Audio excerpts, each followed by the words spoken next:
इस समुद्र के अंदर द्वारिका मिली है भगवान श्री कृष्ण की। आप गूगल पर यूट्यूब पर देखिए, 3-4 साल पहले भारत के वैज्ञानिकों ने समुद्र के अंदर एक नगरी पाई। बड़े बड़े वैज्ञानिकों ने रिसर्च किया तो पता चला कि ये नगरी वही 5,500 साल पुरानी है। ये मैं नहीं बोलता, साइंस दावा करता है। साइंस में तो यही पढ़ाया जाता है कि मोहनजोदड़ो हड़प्पा संस्कृति के पहले कुछ नहीं था। 2000 साल पुरानी घटना है मोहनजोदड़ो हड़प्पा संस्कृति की। तो फिर पानी के अंदर द्वारिका का मिलना इस बात के सबूत है कि साइंस केवल 2000 पुरानी बात जानती है और हमारे शास्त्र हजारों साल पुरानी बात जानते हैं।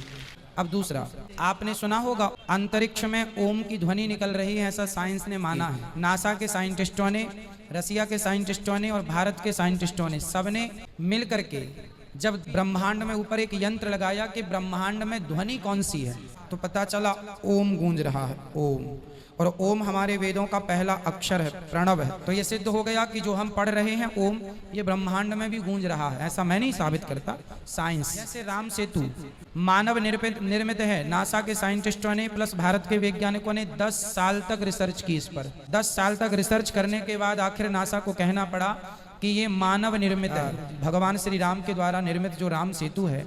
तो उससे ये सिद्ध होता है कि ये राम सेतु हमारे पुराणों में इसका उल्लेख है, और केवल लिखा नहीं है पुराणों में, उसका सबूत है राम सेतु। तो जब राम सेतु है तो फिर राम के भी होने की सत्यता मालूम होगी कि जब राम का सेतु मिल गया तो राम भी है। आप बद्रीनाथ जाइए, केदारनाथ जाइए, बद्रीनाथ में पूरा बर्फ का माहौल रहता है, पर वहाँ बद्रीनाथ जी के मंदिर के ठीक सामने एक कुंड है। उस कुंड में गर्म पानी आता है। कहाँ से आता है आज तक किसी वैज्ञानिक को नहीं पता, जबकि चारों तरफ बर्फ है। वहाँ की नदी भी जो है बिल्कुल बर्फ जैसी ठंडी है, प्राकृतिक गर्म पानी है। किसी ने किया नहीं, आप कभी जाएंगे तो ये साइंस आपको मिल जाएगा। आप ये बताइए, सूर्य ग्रहण किस तारीख को कितने बज के कितने मिनट पे पड़ेगा, कौन बताता है?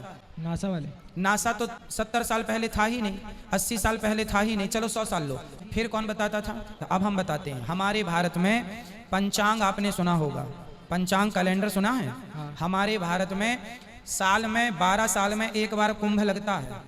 तो ये कुंभ का मेला कब से लग रहा है आपको पता है? नहीं गुरुजी। हजारों साल से चला रहा है, कोई आज से नहीं लग रहा बेटा, हजारों साल से। और 12 साल में किस तारीख को कब से कुंभ स्टार्ट होगा?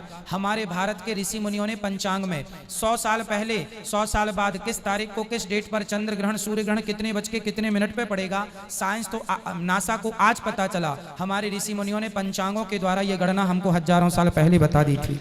पृथ्वी से सूर्य कितना दूर है बताओ?